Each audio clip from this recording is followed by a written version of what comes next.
शहबाज हो या फिर शोहदा अरबाज, सुन ले योगी का ऐलान। बेटियों को छुआ तो सीधा भेज देंगे यमराज के पास। अंबेडकर नगर की घटना के बाद गुस्से में योगी, अब पैर नहीं सीधा छाती पर पुलिस लगाएगी निशाना। माफिया को मिट्टी में मिलाया, अब मंचलों को मिट्टी में मिलाने की बारी। हर एसपी को मिला है तगड़ा आदेश। यूपी का हर शोहदा कान खोलकर सीएम योगी का ऐलान सुन ले। वो जो कह रही हैं वो समझो कानून बन चुका है। अब किसी शहजादे ने बहन बेटी के साथ गलत किया तो उसे सीधा यमराज के पास भेजा जाएगा। मतलब नो वकील नो दलील, सीधा इंसाफ। गोरखपुर के रामलीला मैदान से किया सीएम योगी का यह ऐलान बताता है कि यूपी में जल्द ही ऑपरेशन शोहदा शुरू होने वाला है। पहले सीएम योगी का बयान सुनिए, फिर बताते हैं कि योगी को इतना बड़ा आदेश आखिर क्यों निकालना पड़ा।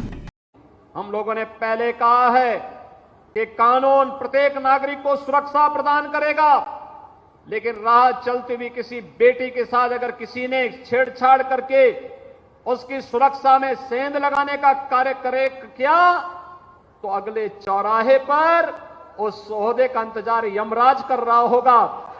उसको फिर यमराज के यहां भेजते से कोई रोक नहीं पाएगा।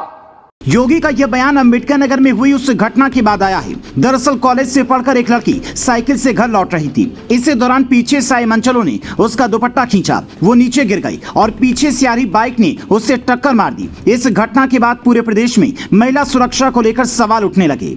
माँ बाप ये कहने लगे कि बेटियों को अब कॉलेज भेजने में भी डर लगता है। घटना के बाद जब एफआईआर दर्ज हुई तो पुलिस ने तीनों आरोपियों शहबाज, फैसल और अरबाज को अरेस्ट कर लिया। इन्हें पकड़ने के लिए पुलिस को ऑपरेशन लंगड़ा के तहत एक्शन लेना पड़ा। लेकिन अब योगी ने जो ऐलान किया है उससे साफ है कि पुलिस ऐसे मंचलों के पैर पर नहीं बल्कि सीधा छाती पर निशाना लगाएगी। आपको याद होगा इससे पहले जब योगी ने माफिया को मिट्टी में मिलाने की बात की थी तो उसके कुछ ही दिन बाद ही अतीक का जो हाल हुआ वो सबने देखा। अब चूंकि योगी ने कहा कि अपराधियों को सीधा यमराज के पास भेज देंगे तो पता नहीं अगला नंबर किसका आने वाला है। हर जिले के एसपी को यह आदेश मिला है कि कानून व्यवस्था बनाए रखने में किसी भी तरह की कोताही बर्दाश्त नहीं की जाएगी, चाहे वो प्रयागराज हो या फिर हाथरस या अंबेडकर नगर। हर जगह पुलिस की टीम को बराबर गश्त करना है। हर कोई एफआईआर लिखवाने आ रहा है तो आनाकानी नहीं करना है। पुलिस की जांच का उद्देश्य लटकाना या भटकाना नहीं बल्कि इंसाफ होना चाहिए। इसी मकसद के साथ योगी सरकार ने शुरू से ही यूपी पुलिस को काम करने की खुली छूट दी है।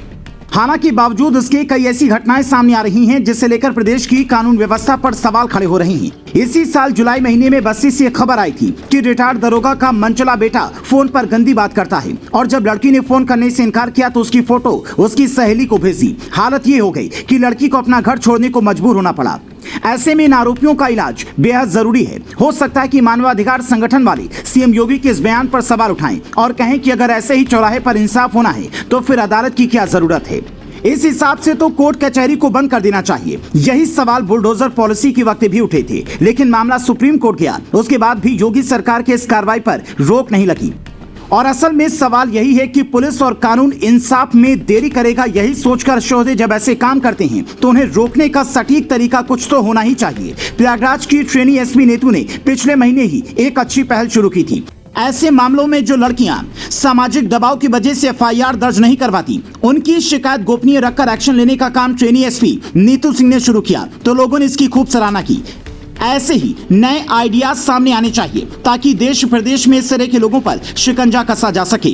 कानून का उद्देश्य लोगों की सुरक्षा का तो हो, देश प्रदेश और समाज सबके लिए बेहतर होता है। कानून लोगों के लिए होता है, न कि लोग कानून के लिए। इसलिए सीएम योगी भी खुलकर कहते हैं कि कानून संरक्षण के लिए है। इसे बंधक बनाकर सिस्टम में सेंध लगाने वालों को सीधा यमराज से मिला दिया जाएगा। सीएम योगी के इस बयान पर आप क्या कहेंगे, हमें कमेंट कर जरूर बताएं, क्योंकि मामला बहन बेटियों की सुरक्षा से जुड़ा है।